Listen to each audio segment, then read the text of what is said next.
এখানে ছোট ছোট বাচ্চারা এসে গেছে খেলার জন্য। আজকে গেম রেখেছি তো। Are you ready? আরে বাপ রে, কি জোশ খেলার। দাঁড়া, 2 মিনিটে আমি গেম শুরু করবো। হ্যাঁ, তো এই সেটটা কেমন রেডি হয়েছে একটু বন্ধুরা বলো। যেরকম পেরেছি একটু ট্রাই করেছি। ওই ঘরের চেয়ার টেবিল নিয়ে বাচ্চারা গেম খেলবে, তাই জন্য একটা ছোট্ট সেট রেডি করলাম। আর এখানে ফোনের ক্যামেরা সেট করা হচ্ছে, যাতে যেই খেলাটা খেলা হবে ওইটা একটু শ্যুট করা হোক।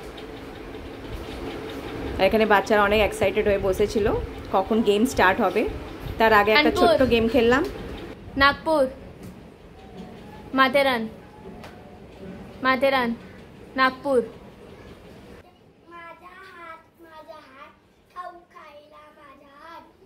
চলো এবার আসল গেমটা খেলা যাক।